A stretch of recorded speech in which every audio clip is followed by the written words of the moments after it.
I'm going to do a tutorial for you on behind the scenes of the backing track on GarageBand from my arrangement of Your Wildest Dreams by Moody Blues. So to start, I created a drum track, and I'm going to double tap, sorry. So how do you set that up? Well, first of all, I just want to remind you all, here's how I remember how to get around GarageBand. Follow the yellow brick road. Top left corner, it looks like bricks. Click on that, and that takes you, to the track view, which is where I'm most comfortable. And so in order to create that track, I just went to the drums here, and I selected where it says beat sequencer, and it looks like a bunch of little dots. And then it gives you a blank one. If you click on the left-hand side bottom, it shows you all of the different kits you have to choose from. And so I didn't even change any of that. And I think what I wound up doing is to just pick one random. There's this little button down here, and I just came up with one of these. I don't know what it was. I don't remember how I got there.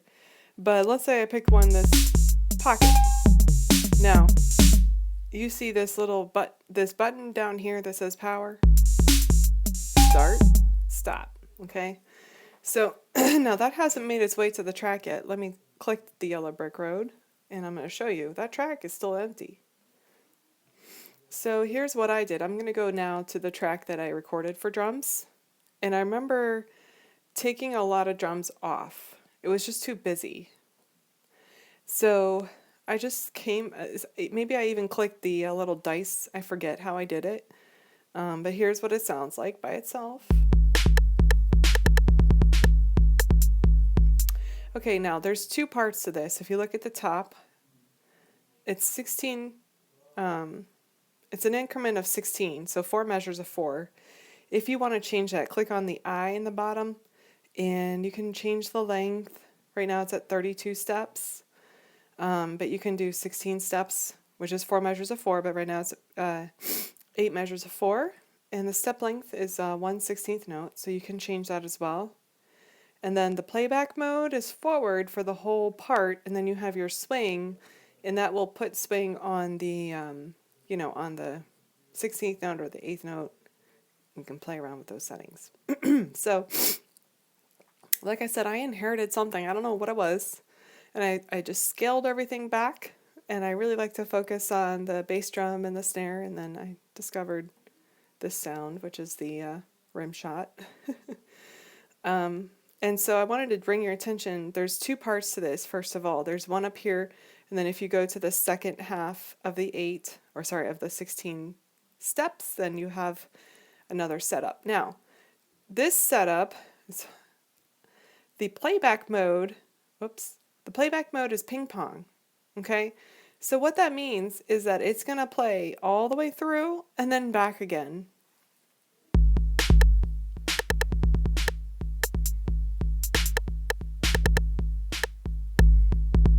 So I don't know if you saw it, but it went across this top line.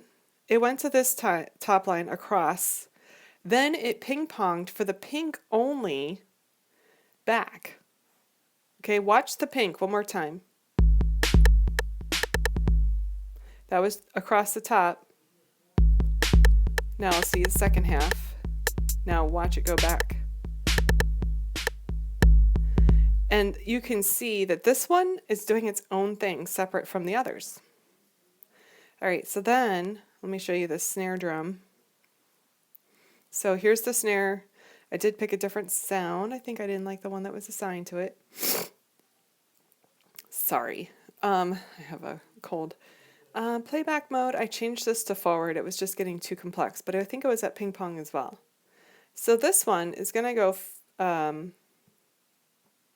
forward for 16 and then forward, and then it's going to start over at the top in a loop. So now watch the pink and the orange at the same time.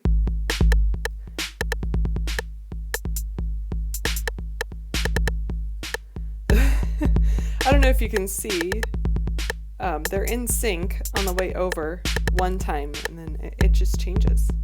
Now on this side, I put the playback mode to forward, but as you can see, there's something going on.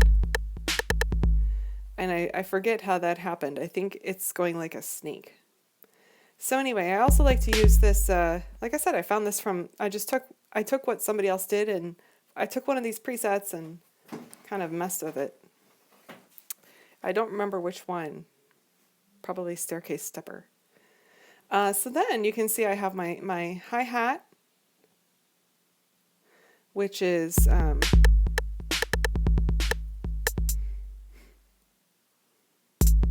it has that sound. I didn't want too much of that. That was in here a lot. So you can hear it over here. But you only hear it every other time it sequences. And it's also on ping pong. Alright, so fun times. And last but not least, let's look down here on the purple. We have this. This is the sound of the rim shot. And it's forward mode. Whoop.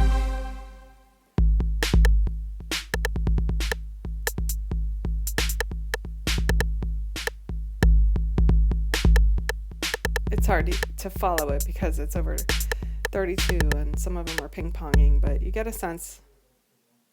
Let me just give you some up front so you can hear what that sounds like.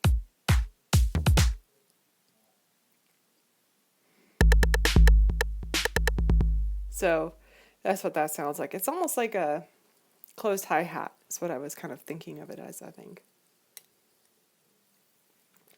So once I came up with my sequencer, this is called a sequencer, follow the yellow brick road, then I decided to play around with the sounds of the Alchemy synth. I'm going to double click. And so this is called the Alchemy synth, and if you want to create a new track of this, you just click the plus, go into keyboards, and then select Alchemy at the bottom. Comes up right away. Oh, I forgot to tell you how to get that on there. So when I created my sound, I just want to show you this real quick. I was confused because I had a great sound going on in my drum machine, right? But it wasn't showing up on the actual tracks. So what you just have to do is you have to press the record button.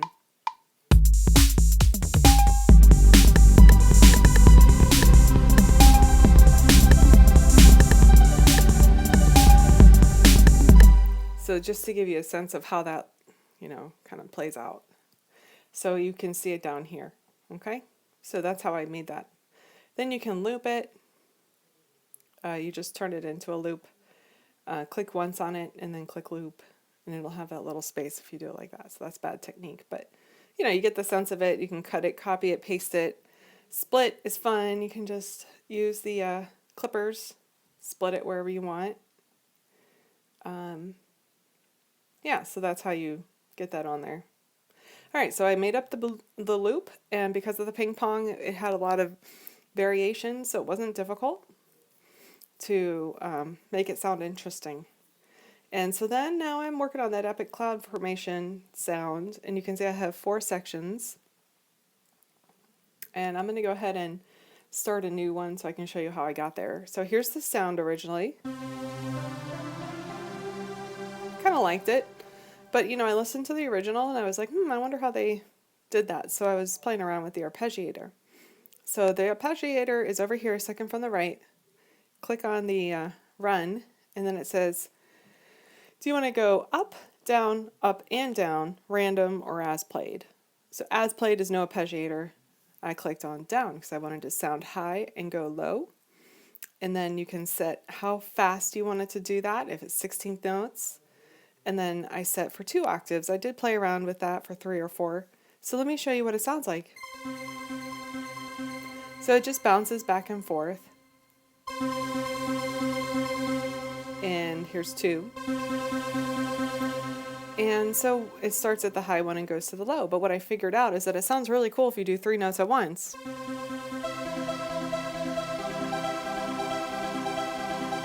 It's hitting 1, 3, 5, 1 up high, 5, 3, 1, 3, 5 up high, you know. So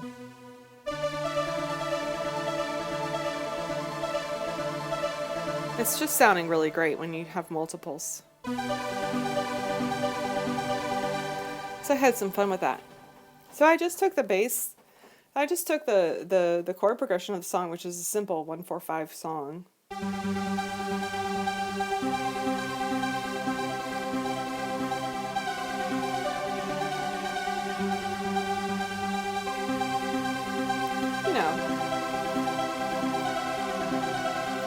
And had some fun with it.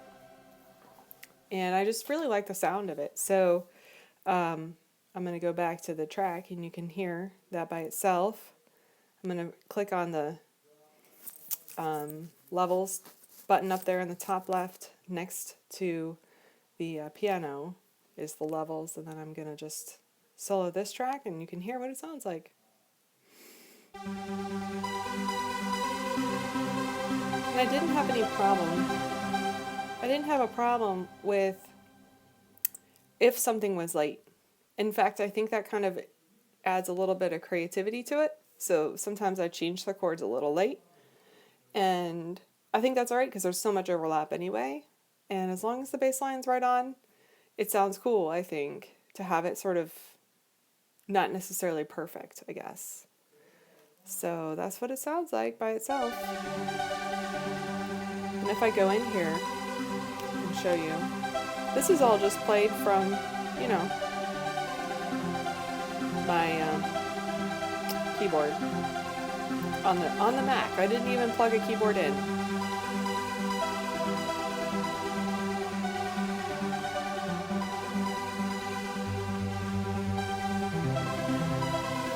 Then I got creative and I decided that, so the first set here, you know, I basically did 2 octaves and I was at the 0 octave. I don't know if you can see this on the left side. I'm going up and down octaves here. So I was at 0. And I was just going up and down octaves, starting on the highest. And I guess the notes I would use was...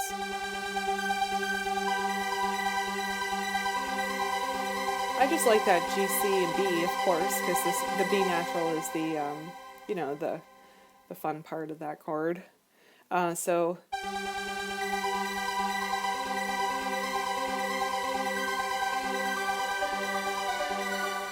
I might have been down an octave.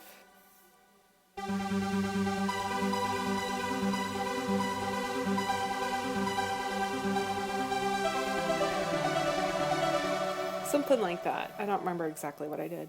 So you can see, though, the second set, I took it down an octave. And then, of course, it's fun if you go over, you know.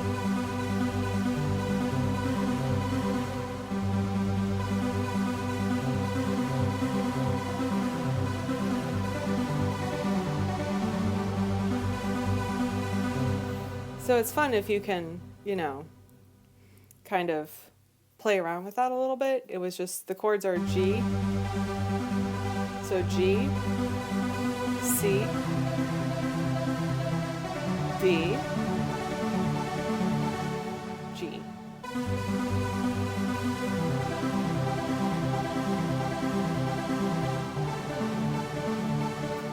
And it also goes in the order that you press them. So this is literally me just trying to play on the keyboard on the GarageBand. Follow the Yellow Brick Road. So here's what this sounds like by itself.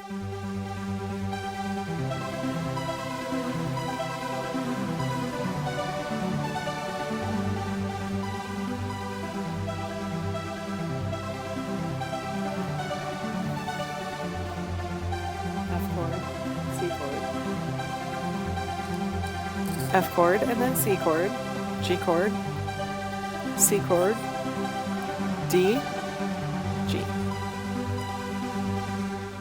Okay, so that was the second verse of the song. And then I had to come up with this, something new here. I could have just copied and pasted from the first to the second verse, but for the third verse, or sorry, for the chorus, I decided to, I think I started something new here.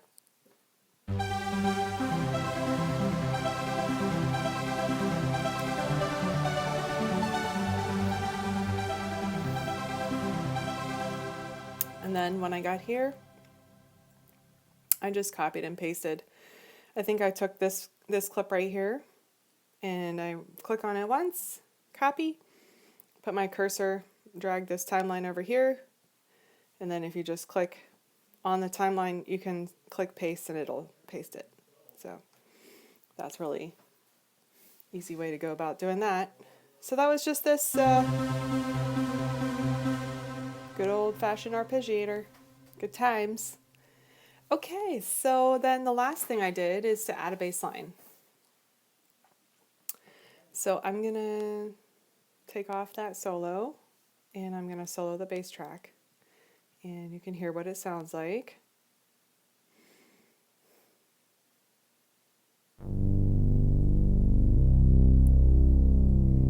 Now I had to do my own sound.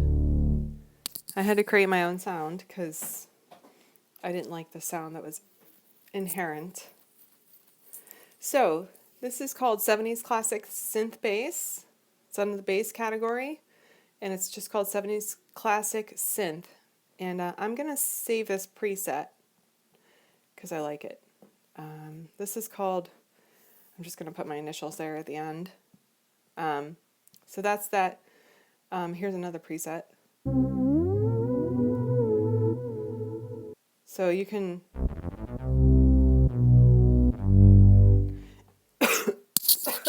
sorry. All right, so that's under the custom menu, but let's go back up here. So how did I do that? So let me go back, follow the Yellow Brick Road, and let me start that out over here so you can see it from scratch. So I went to the bass, I went to the 70s Classic Synth, and now here's what it sounds like. The thing I didn't like about that is the attack. I don't like that attack, so I scroll over, just click and drag, and on the far right you have attack, decay, sustain, release. So I just took the attack, and it's kind of attack and decay work together. Decay is how much it gets softer before it starts to sustain. So I think I increase that too. And now if you push it over too high, it doesn't sound as loud.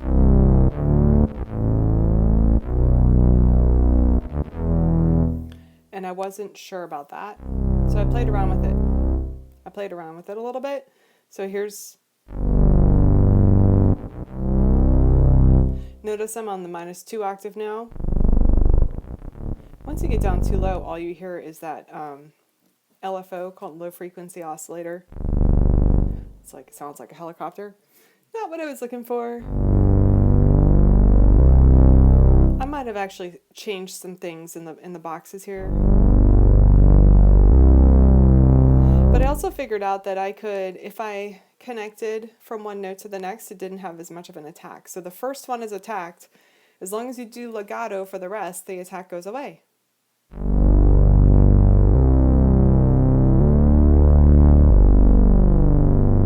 Whereas if I clicked each of them separately, it's not so bad there, but let me show you.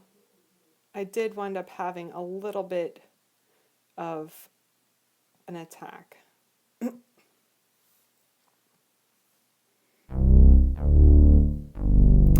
know, I think I also got rid of some of that buzz. And if you took a screenshot of this and you compare it, you might see that. And I really wanted something with more emphasis in the low register. A little bit of fat, what I call a fat sound. But check out my attack and my decay over here on the right. So I increased the attack and the decay, and then I took the sustain all the way down. And you can check out where my release is as well. So that's how I made that sound, and then when I was ready to record it, I would just click on the track and go back to the beginning, press record,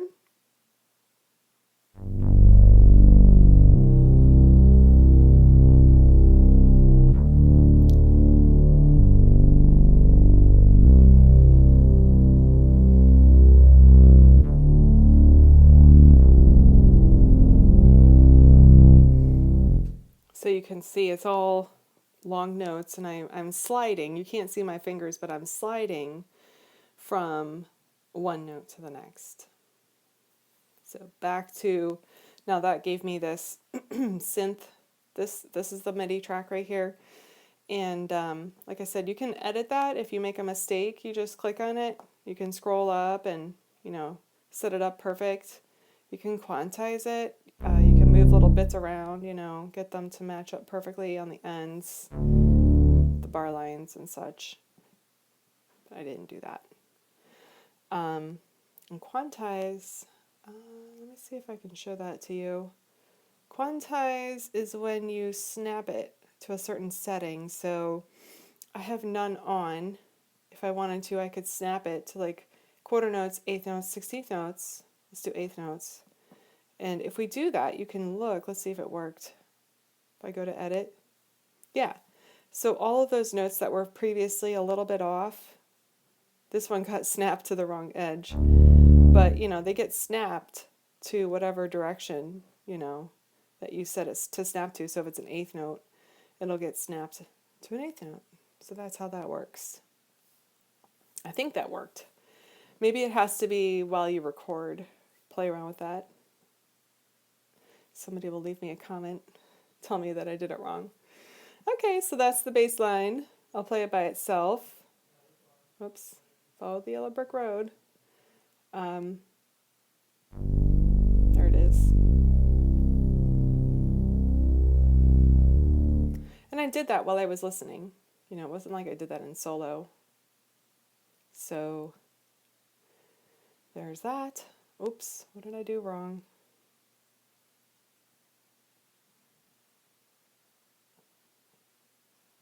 Okay, there we go. I had a track set to solo. So here's what it sounded like. I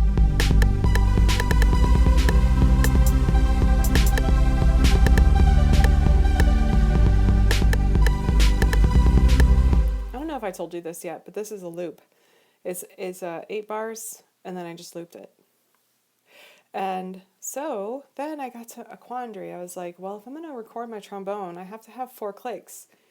And I need 4 clicks on the top of the song so that when I put it in, you know, to acapella, I have 4 clicks of notice. So I didn't want to just start right on it. I need to have like four beats of time to gather my breath. So I took all of these tracks and I just had to grab them and move them over, which was a pain because I think I messed it up a couple times. Zooming out with my fingers. You zoom out by putting your fingers, 2 fingers, zoom in, zoom out. So I had to move everything, you know, I had to move it all over, and I put in 1 measure, and I just threw whatever, you know, was the first thing. So to create this little track, right, this little bit right here, that's just, if you go to the plus, go to the drums, I think I did acoustic drums, And no, that wasn't it. Sorry. Let me go back. Create a new track. See if I can explain this better. I think it was the smart drums. Yeah. No. There's some way to do this where you create a drum track based on a human being. Maybe it's a live drums.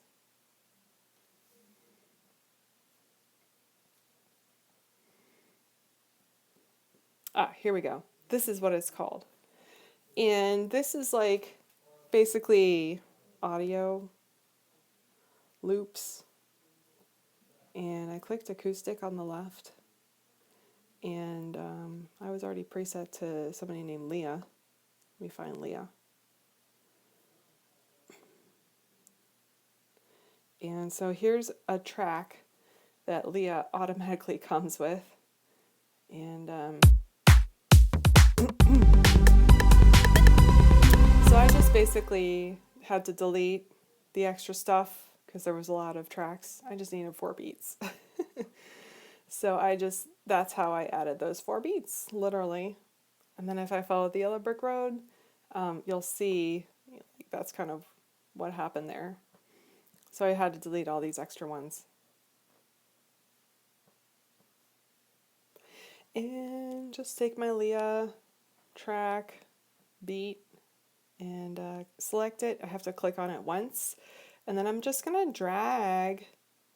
And there you go. 4 beats.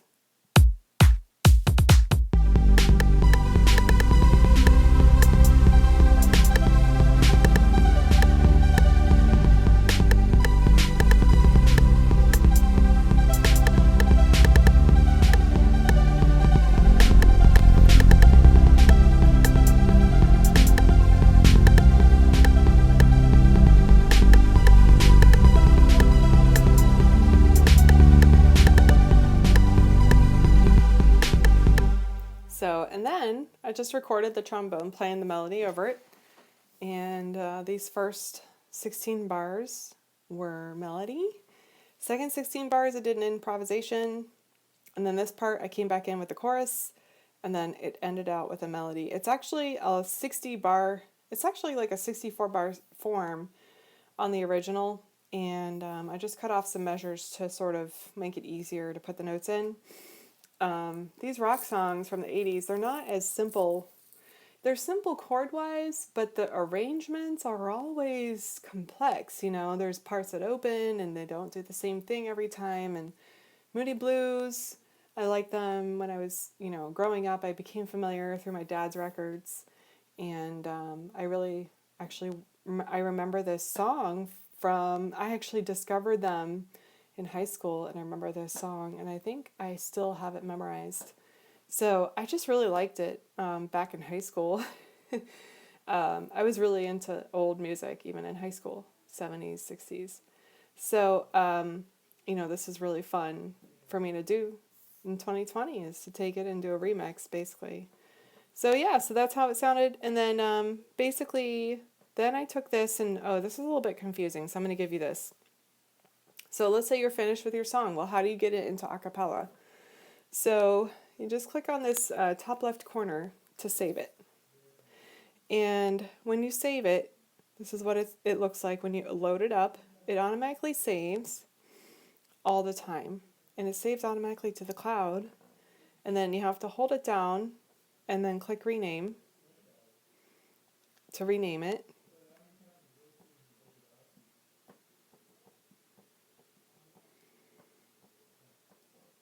Okay, and then if you want to, basically put it into Acapella, you can do it one of 2 ways.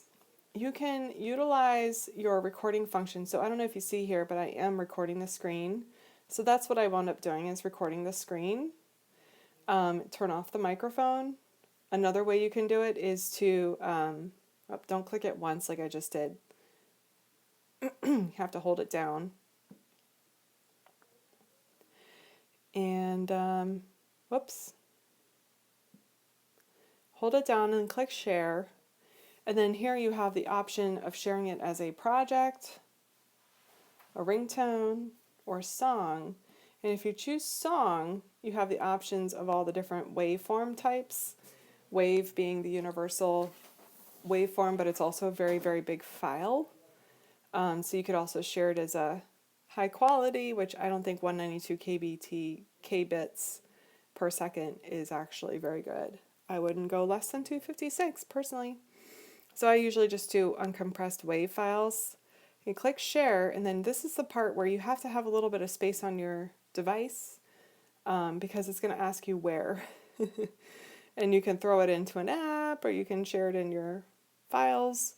Sometimes I've had to share it into my I'll put Google Drive here on the left, or on my iPad. Doesn't always work, but yeah, it gets a little bit confusing with how to share in files. So what I wound up doing, like I said, is I just recorded the screen. I think that's easier because it's video, while I was playing it back, and it gave a really great recording. Save it as a HD and then put it into Acapella. The Acapella app is, where is it here? I pay for this app. I think this is like $60 or $70. It's not cheap. Click on this bottom thing in the left and you can see I just took the video and put it down on this side. You click once and oh, it's listening for the mic and it's looking for the information. So you click once down there, and then I clicked once up here, and if I press the record button, it'll give me 4 clicks, and then it'll start playing the song. Keeping in mind I had 4 clicks at the top, so I had 8. And so I just recorded, I did 1 take with the trombone, playing the melody and then improvising. And then I clicked share, and I did a little bit of mixing, so let me show you that real quick.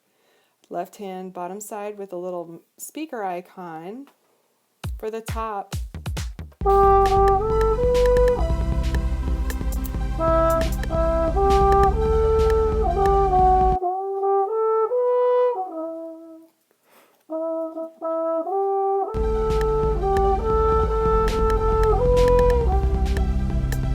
What I wanted to show you, and I can't talk while it's playing, one thing I wanted to show you is the reverb. I just added some reverb to it. I'm going to show you that real quick.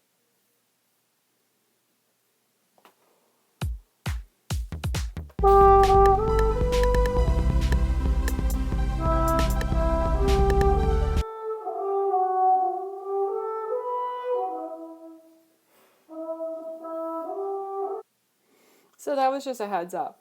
Now, when you add reverb, it makes it sound farther away, which makes it softer. So you may have to turn up the volume just a little bit. Originally, I actually shared it once. When you're done, you click share, and then it automatically shares to the community. And then you click on the bottom left camera roll here, and you select 1080p. So I did it once, and I realized when I did it that the trombone wasn't loud enough. So I had to go back and do it again and just turn up the trombone just a little bit because I put on the reverb. All right, well, I hope that's helpful. Let me know if you have any questions.